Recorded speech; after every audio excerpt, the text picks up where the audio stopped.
Oke, selamat siang. Assalamualaikum warahmatullahi wabarakatuh. Jumpa lagi dalam materi bioteknologi, materi etika dalam bioteknologi. Menurut Bhattacharya dan Banacipta 2012, etika itu disebut sebagai etik dalam bahasa Inggris.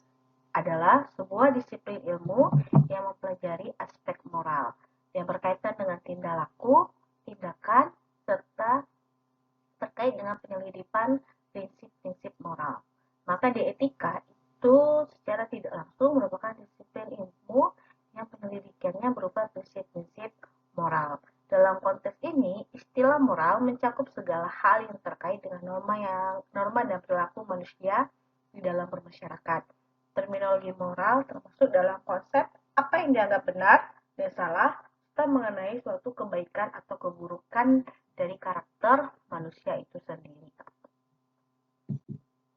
Banyak hasil dari bioteknologi yang bermanfaat dan membantu manusia, tetapi ada beberapa pandangan yang terkait itu.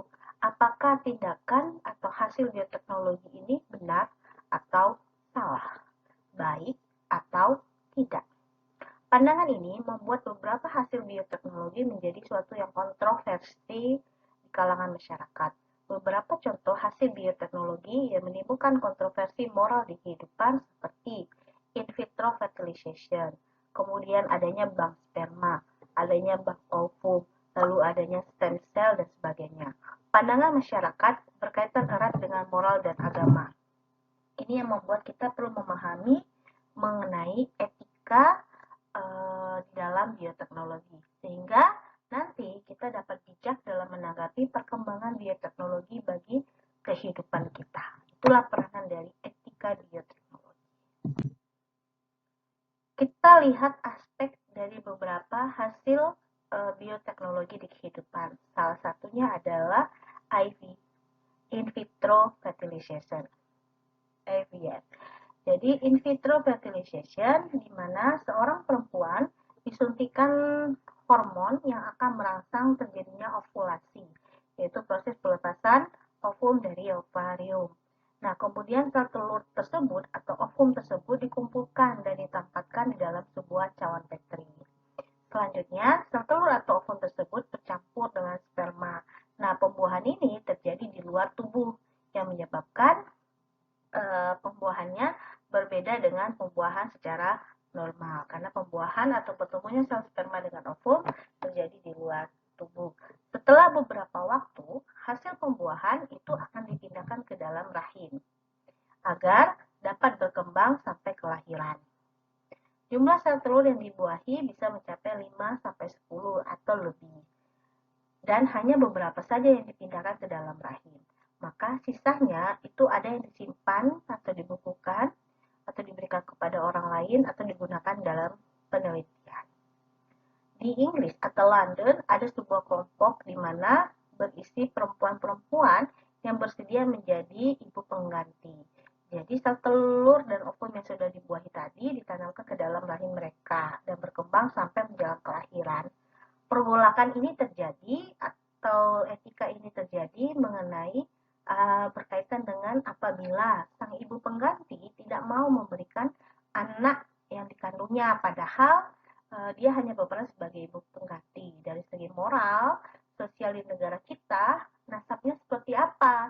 Apakah dari bernasab pada ayah dan ibunya yang berasal dari sel telur dan ovum ibunya, atau pada ibu pengganti yang sudah memberikan nutrisi dalam perkembangan kehidupan awalnya di dalam tubuh sang ibu pengganti. Nah, pergolakan-pergolakan ini yang menimbulkan batasan-batasan in vitro fertilization di Indonesia. Jadi kalau di Indonesia itu tidak ada peran ibu pengganti, ya.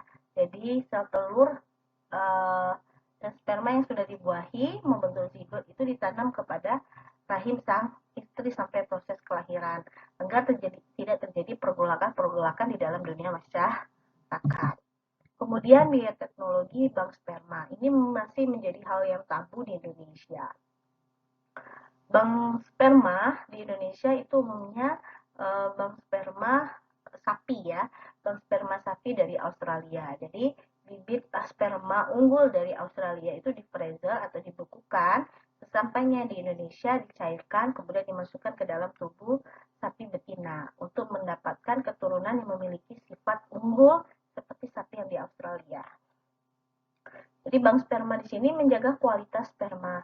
Namun ada beberapa juga di Indonesia itu sudah mulai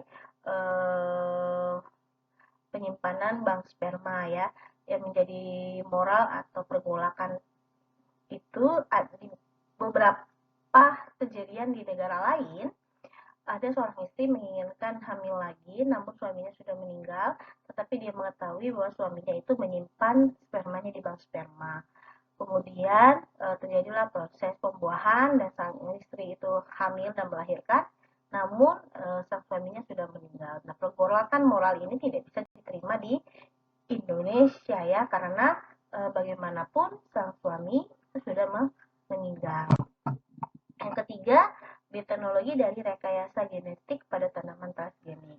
Jadi tanaman transgenik itu kan adalah tanaman yang mana sudah disisipkan gen tertentu ya, yang sesuai dengan maksud dan tujuan tertentu.